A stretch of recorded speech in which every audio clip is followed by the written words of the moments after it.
Hi everyone. In this video I wanted to discuss Elon Musk, in part because he recently bought Twitter, which led to very divided opinions about him.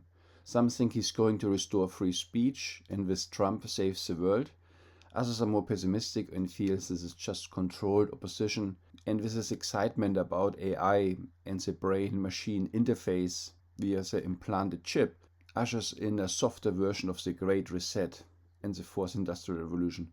Based on Wikipedia, the 50-year-old founded and is CEO of SpaceX, CEO of Tesla, founder of the Boring Company, which builds the tunnels I discussed in a much earlier video, and co-founder of Neuralink and OpenAI. So with a wealth of about $300 billion, he is the richest person on this planet. Surprisingly, he only has a bachelor in economics and physics from UPenn, and he broke off his studies at Stanford University to found companies, including PayPal, which is a merger of two other companies. Let's look at a recent interview with the head of TED, Chris Anderson, and based on body language and speech, see what we can learn about him. Okay, let's get started. Great to see you. How are you? I'm good. How are you? I mean, we're here at the Texas Gigafactory the day before this thing opens. It's been pretty crazy out there. Thank you so much. There in Texas, the new Tesla Gigafactory is about to open. And we see these two guys quite close together in front of this very empty, large building. So that's the day before it opens. I would have imagined, at least in the olden days, factories were very busy places. There was lots of stuff happening, a lot of people. I don't see anything here. Yeah, it's a bit different from what I would expect a factory would look like. For making time. Hey, Busy day. I would love you to help us kind of cast our minds, 10, 20, maybe 30 years into the future. And So here it's a lot about the timelines and Elon Musk's predictions in various areas. So just to summarize it very briefly, so we'll first talk about Tesla for about, 10 minutes. Then AI, which is of course also a part of the self-driving cars, also part of Tesla. Then they talk about robots in the household effectively. It's around 20 minutes into the video or interview, and ultimately about rockets and SpaceX. help us try to picture what it would take to build a future that's worth getting excited about. You've often said it. The last time you spoke at TED, you said that was really just a big driver. It's, you talk about lots of other reasons to do what you're doing, but fundamentally, you want to think about the future and not think that it sucks. Yeah, absolutely. I think in general, there's a lot of discussion of like this problem with that problem, and a lot of people are sad about the future and that they're pessimistic. And I think this is not great. I mean, we really want to wake up in the morning and look forward to the future. We want to be excited about what's going to happen. And life cannot simply be about sort of solving one miserable problem after another. So if you look forward 30 years, this year, the year 2050 has been labeled by scientists as this kind of almost like this doomsday deadline on climate. There's a consensus of scientists, a large consensus of scientists who believe that if we haven't completely eliminated greenhouse gases or offset them completely by 2050, effectively we're inviting climate catastrophe. Do you believe there's a pathway to avoid that catastrophe, and what would it look like? Yeah. So I'm not one of the doomsday people, which may surprise. I actually think we're on a good path. But at the same time, I want to caution against complacency. So long as we are not complacent, as long as we have a high sense of urgency about moving towards a sustainable energy economy, then I think things will be fine. So I can't emphasize it enough. So long as we push hard and are not complacent, the future's going to be great. Don't worry about it. I mean, worry about it, but if you worry about it, ironically, it will be a self-unfulfilling prophecy. There are three elements to a sustainable energy future. One is obviously sustainable energy generation, which is primarily wind and solar. There's also hydro, geothermal. I'm actually pro-nuclear. I think nuclear's fine. But it's going to be primarily solar and wind as the primary generators of energy. The second part is you need batteries to store the solar and wind energy, because the sun doesn't shine all the time, the wind doesn't blow all the time. So you need a lot of stationary battery packs. And then you need electric transport. So electric cars, electric planes, boats. And then ultimately, it's not really possible to make electric rockets, but you can make the propellant used in rockets using sustainable energy. Right. So ultimately, we can have a fully sustainable energy economy. Okay, there are already a ton of things here. So first, two things. So Chris Anderson is setting up the interview talking about climate catastrophe, that there's a big consensus for it. That's the assumption here of this whole video. And another thing we see is that Elon Musk is buying into it. So he's not raising the issues that there's a lot of agenda behind it, the so-called green agenda, media hype. So he's buying into it. But then the key other thing about this video is that he's painting this very positive picture about the future. So if we solve all these technological problems, the future is going to be bright. And later he talks about the age of abundance and all this kind of new agey sounding stuff. But it's very much tied to technology with him. So he's going against the general narrative a tiny bit by saying the future is bright and not all doomed. But he's sort of using the general narrative and turning it slightly in a different direction. I mean, what you might have noticed as well is the right shoulder is twitchy quite a bit. It goes up and down a lot. That's not particularly a good sign. So there's a lot of vagueness and uncertainty. And of course, it's a general sign of in lie detection. Everything asymmetric is not particularly good because there's a conflict between the left and right hemisphere of the brain. So the right is the emotional one and the left is the logic one. And ideally, we want congruency between these. What we also see, he does a steepling position with his hands very early on. This shows confidence. So that's what we maybe expect from someone like him. What makes him likable somewhat is that he doesn't seem to have these prepared answers all the time. He's looking down. He's thinking hard. It looks like he's coming up with very modest answers on the spot, but he has to think about it. He has to access memory. He's sort of hesitating and thinking. So that makes him likable. He doesn't have the usual sales pitch like we would expect from someone in his position. I do think all these answers are prepared because he uses this technical vocabulary. He has these particular standard answers we heard in other interviews. I think he has his core answers prepared, but then he appears quite spontaneous.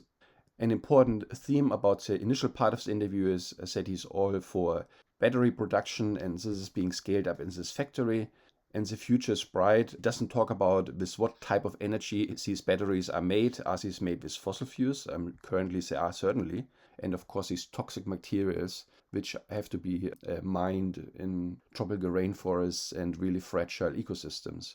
So all this is put aside, following the mainstream narrative that batteries and electric vehicles are great. And it's those three things: solar, wind, stationary battery pack, electric vehicles. So then what are the limiting factors on progress? The limiting factor really will be battery cell production. So that's going to really be the fundamental rate driver. And then whatever the slowest element of the whole lithium-ion battery cells supply chain from mining and the many steps of refining to ultimately creating a battery cell and putting it into a pack, that will be the limiting factor on progress towards sustainability. All right, so we need to talk more about batteries, because the key thing that I want to understand, there seems to be a scaling issue here that is kind of amazing and alarming. You have said that you have calculated that the amount of battery production that the world needs for sustainability is 300 terawatt hours of batteries. That's the end goal. Very rough numbers, and I certainly would invite others to check our calculations because they may arrive at different conclusions. So he gives the impression that he's very open, he's making calculations and inviting other people to check them. So that's all very good. So what is the remarkable thing about him? He uses technical language, bits and pieces of it, and trying to be quantitative, like predicting how many batteries are being needed in terms of 300 terawatt hours. So that makes him look very knowledgeable. So he's injecting this bit of technical vocabulary just enough to sound knowledgeable, at the same time to be still understandable by the audience. But in order to transition not just current electricity production, but also heating and transport, which roughly triples the amount of electricity that you need, it amounts to approximately 300 terawatt hours of installed capacity. So we need to give people a sense of... Both of them are stuttering a bit as well, so that's what we might expect from a very nerdy character. I mean, these are, of course, signs of trauma during development versus speech develops in young age. For a nerdy person, we would expect this. A nerdy person often just means there were some events in the young development which made the person then less trust humans, but go into books and science and these kind of concepts. How big a task that is. I mean, here we are at the Gigafactory. This is... An empty factory. Well, this is one of the biggest buildings in the world. It's all about biggest and so on, these superlatives. I've read, and tell me if this is still right, is that the goal here is to eventually produce 100 gigawatt hours of batteries here a year. We'll probably do more than that, but yes, hopefully we get there within a couple of years. Right. But I mean, And another thing here is that he's very vague about it. We don't expect for a successful businessman to not have precise answers because they do have to plan ahead in terms of budget. So he's more giving the impressions that all this is like more like a startup and there's no particular timelines and they just play around with the materials and let's see how far we can get and how quick and let's push the limits. This is not normally how a company would work. that is Point, one, point 0.1 terawatt hours. but that's still 1/100th of what's needed. How much of the rest of that 100 is Tesla planning to take on between, let's say, between now and 2030, 2040, when we really need to see the scale up happen? I mean, these are just guesses. I mean, so please, people shouldn't hold me to these things. It's not like this is like some. What tends to happen is I'll make some like best guess, and then people will, in 5 years there'll be some jerk that writes an article. Elon said this would happen, and it didn't happen. He's a liar and a fool. It's very annoying when that happens. So these are just guesses. This is a conversation. Right. I think Tesla probably ends up doing 10% of that, roughly. Yes. Let's say 2050, we have this amazing, 100% sustainable electric grid made up of, some mixture of the sustainable energy sources you talked about.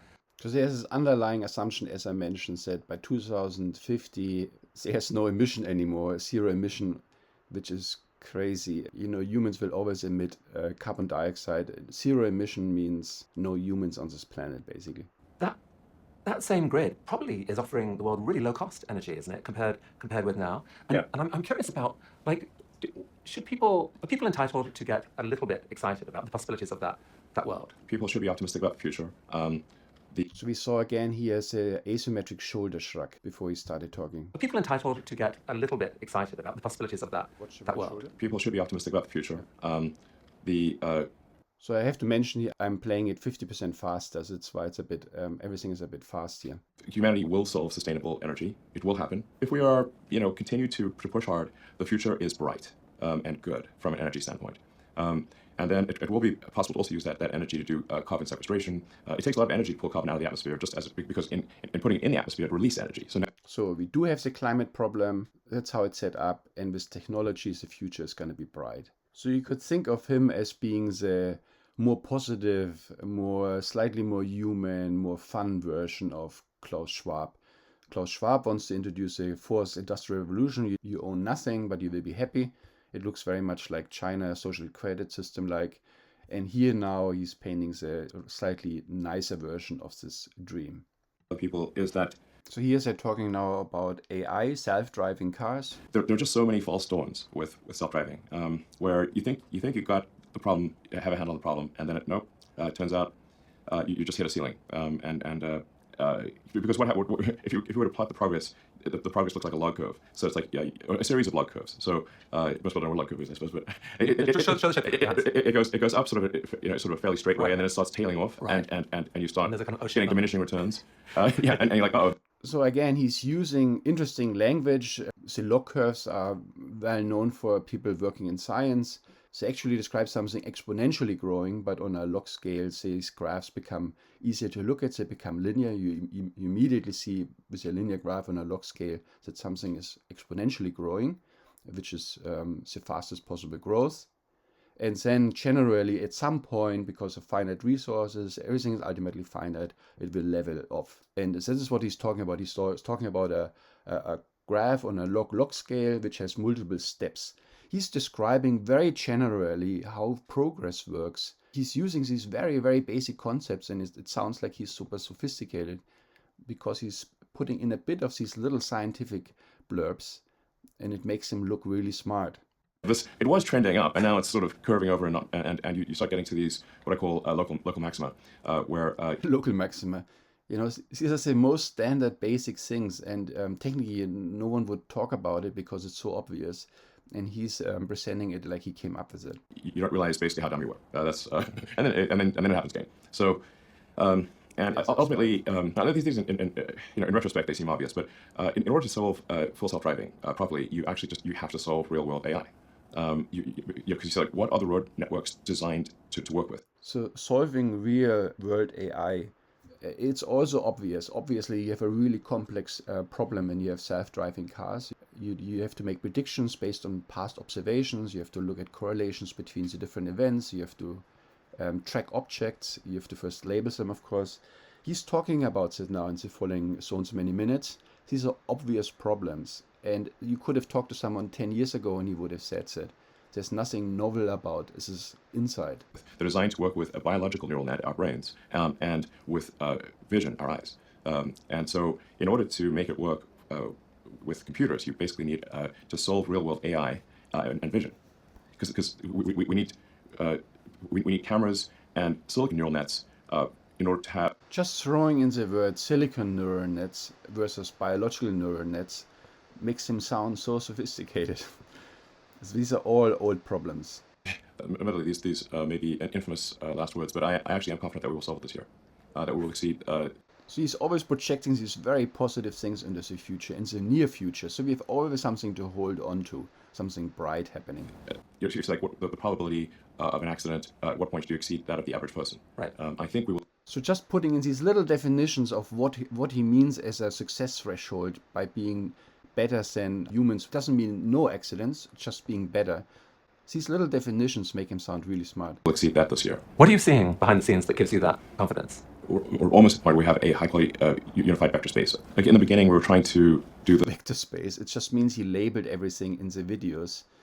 Everything is labeled and tracked over time, and then based on that, you have some neural network to make decisions. It's all basic stuff, old problems reformulated. It knows what they are, and it knows how fast they are moving, and the remaining task is to predict what the quirky behaviors are, that when a pedestrian is walking down the road with a smaller pedestrian, that maybe that smaller pedestrian might do something unpredictable. Or so these are old problems which they're just recasting as something they just realized. Rule that if you predict that something will be done in 6 months, actually what we should imagine is it's going to be a year, or it's like 2x or 3x. It depends on the type of prediction. Some things, I guess things involving software, AI, whatever, are fundamentally harder to predict than others. Is there an element that you actually deliberately make aggressive prediction timelines to drive people to be ambitious? Without that, nothing gets done. Well, I generally believe in terms of internal timelines. So again, massive shoulder shrug. That shows technically he's very insecure or uncertain about his answers, which is very odd for someone in his position. That we want to set the most aggressive timeline that we can. Because it's sort of like a low gas expansion where, for schedules, where whatever time you set, it's not going to be less than that. It's very... So he's talking about obvious things. Again, you're normally not faster than these timelines, more slower. But he sounds very sophisticated and, using the right terminology and so on. But there are massive shoulder shrugs throughout this interview. And so they're sitting in front of this empty factory, and it just makes me wonder what the hell is going on. Okay, I jump to the thing when they talk about robots in households. Important thing for public safety. Let's come back to that. But I don't think many people have really sort of taken seriously the notion of a robot at home. I mean, at the start of the computing revolution, Bill Gates said there's going to be a computer in every home, and people at the time said, yeah, whatever. Right. Who would even want that? Or a computer in our pocket. Do you think there will be basically, like in say 2050 or whatever, that like a robot in most homes is what there will be, and people will I think they love probably them and count on them? You have your own butler, basically. He often crosses arms, so that creates a barrier. That's not necessarily a bad thing. It just means he's an introverted person. He's retreating at this moment and then looking down and thinking. Yeah, you'll have your sort of buddy robot, probably. Yeah. I mean, this is remarkable yet. A robot in most homes is what there will be, and people will I think they love probably them and count on them. You have your own butler, basically. Yeah, you'll have your sort of buddy robot, probably. Yeah. That's remarkable. So there's these massive shoulder shrugs and complete vagueness. He has no clue about when robots are likely in the homes. This is now following 10 minutes of discussion or 50 minutes of discussion of a company investing in building robots. And he has no idea what the market looks like and what he's projecting for. This is remarkable. He has investors apparently who want answers, like they want to see presentations about targets and how they're fulfilled. I mean, how much of a buddy do you how many applications do you thought? Is there, can you have a romantic partner, a sex partner? I mean, a lot of it's probably out inevitable. I mean, I did promise the internet that I'd make cat girls. We could make a robot cat girl. I mean, be careful what you promise the internet. Yeah. I guess it'll be whatever people want, really. So. What people want. He's a guy who is investing time and money and infrastructure and resources into building robots. And whatever people want, he should know what the market looks like. He should have done surveys. No clue. and already do have a massive shortage of labor. So I think we will have. So he's talking about exactly the opposite what other people talk that makes him so positive sounding. He's talking about a shortage of labor, and even later he talks about the danger of population collapse. Not people out of work, but actually still a shortage of labor even in the future. But this really will be a world of abundance. Any goods and services will be available to anyone who wants them. So here he memorized again, or he remembered what he wanted to say, and he goes back to his little speech about abundance. So these are prepared little segments. It'll be so cheap to have goods and services, it'll be ridiculous. And presumably it should be possible to imagine a bunch of goods and services that can't profitably be made now, but could be made in, in that world, courtesy of legions of robots. Yeah. It will be a world of abundance. The only scarcity that will exist in the future is that which we decide to create ourselves as humans. Okay, so AI is allowing us to imagine a differently powered economy that will create this abundance. What are you most worried about going wrong? Well, so the whole thing is set very positive. So with technology, everything is solved, and there will be a future of abundance.